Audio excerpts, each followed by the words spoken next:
I checked in at the hotel. Even then, I already felt confused about how I got there, about why I was there in the first place. Without knowing how, I ended up in the room. It was a strange room. There was almost nothing in it. All it had was a nightstand with a lamp, the bed, and a painting. A painting that I could not look at, for whatever reason.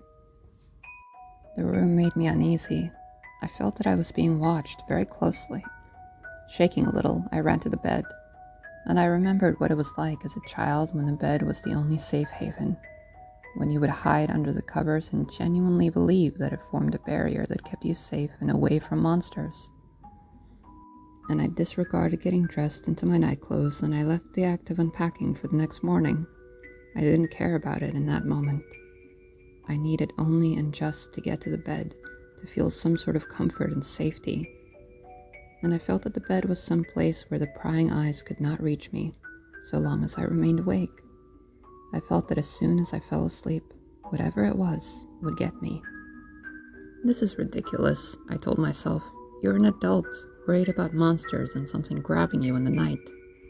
And I sighed and kept feeling scared, and fought back and forth with myself about whether it really was safe or unsafe. And that painting hung above my head, the ominous painting that I could not look at. And I eventually fell into an uneasy, restless sleep against my own will.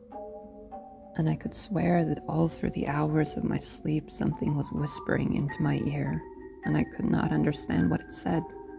And I woke up and found myself in a different room, a room that was similar to the one I fell asleep in, almost a mirror image. What little there was in the room had been moved to the opposite end and had been flipped around. I felt confused, felt the need to get up in spite of feeling that it was dangerous. I got out of bed and opened the door, without any plan. Perhaps I had intended to go to the front desk and ask to make sure that I hadn't sleepwalked into someone else's room. But that didn't matter anymore, because what happened next took everything else out of the water. In front of me was not the hallway of the hotel, not the lobby, was not any part of the building, or anything that was anywhere near or around the building. It was just sand, miles and miles of sand. I was in a desert.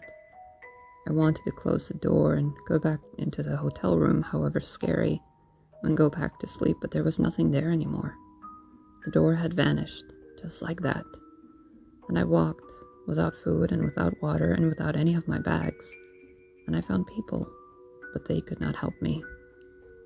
Surrounding them were guards, with stoic, uncaring faces, and one pushed me into the back of the line, and I could not but stand there, with hundreds upon thousands of people ahead of me, all waiting for something to happen, all standing in the line for something. And the message traveled all the way from the front to the back, and whoever was at the front last had let us know that as we were slowly making our way towards the front of the line, we were all standing in line for the sake of being killed. And I saw that now there were people standing behind me as well, and I told them what was happening, and they sent the message onward. And I stood there and observed the people around me, and saw how each of them was taking in the information, and how each of them was handling what was going to happen, and each person reacted differently. Some people were in denial, logically assuming that there must be a better explanation for why we're all here.